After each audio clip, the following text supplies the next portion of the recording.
Hello viewers, I thought about giving my views about the Transition Council as Kenyans prepare to give the commemoration of the fallen heroes due to the extrajudicial killings and enforced disappearances that were executed by the government during the June 25th protests of last year.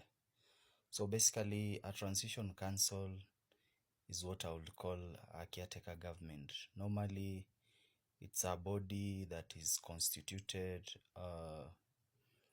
to take care of the most crucial bureaucratic and sovereign mandates of a government because a sitting government has been ousted out of power, probably because of a revolution. Contextually, in Africa, we've had such environments where we've had transitional councils come into power. And transitional councils, basically, they constitute different people. Some of them, they might be purely military. Some, they might be civilian, or others might be just a conjoinment of the two. So just to give examples where we've had transition councils is just to give good example would be during the Arab Spring that sparked off in Tunisia and spread to other Arabic countries.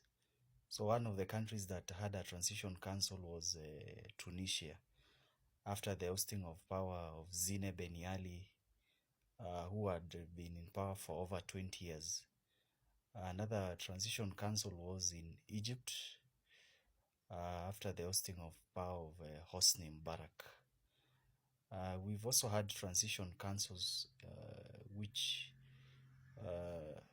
have been power, but they've not delivered their mandate, which is to take care of the most crucial functions and then transfer the power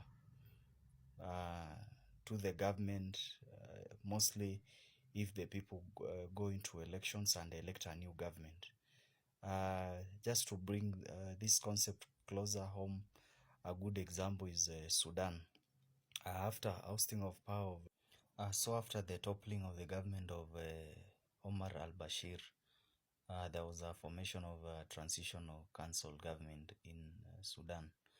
Now that council, the chair of that council was General Abdel al-Burhan of the Sudan Armed Forces, and his vice chair was Hamdani Dagalo of the Rapid Support Forces, the RSF. Now, there was the conflict of interest and internal power struggle between the two generals, and that transition council now led to the fallout.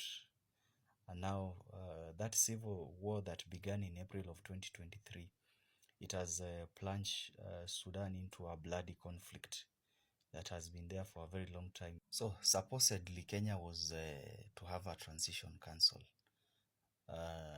Some of the dynamics that I would say that we'll have to talk about is about why the transition council is being formed and thereof is exit plan.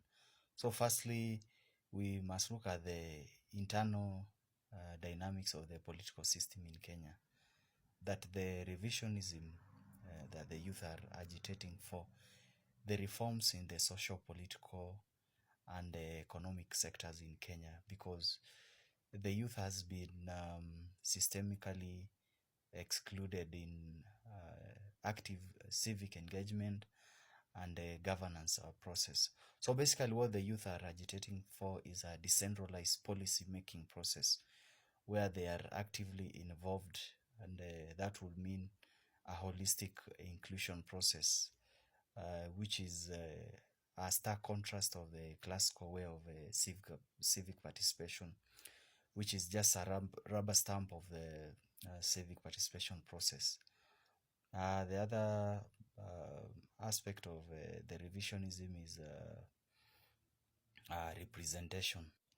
Electoral reforms is also at the center stage of these reforms, because I think the Kenyan youth have realized the fact that voter apathy is a consequence of the mistrust of the electoral process in Kenya, which is basically mad in a process of electoral malpractice. In fact, the elections are one of the major factors that have led this country into political polarization. And so I think the youth are now understanding that the only way to have real sustainable political change will be through having free, fair, and credible elections. And as long as we have an electoral body whose mandate is questionable, then voter apathy, polarization, and the tensions that normally come due to elections will always be there. So if to this extent, therefore, if we were to have a transition council, then we'll say this council must be given a timeline, and they must therefore look at those reforms that the youth have been agitating for. And so then it would also mean that the council must also be constituted of technocrats who are from diverse areas, from different fields, so that they will have to fulfill their mandate within that given timeline. I think those are my thoughts on that topic. Thank you.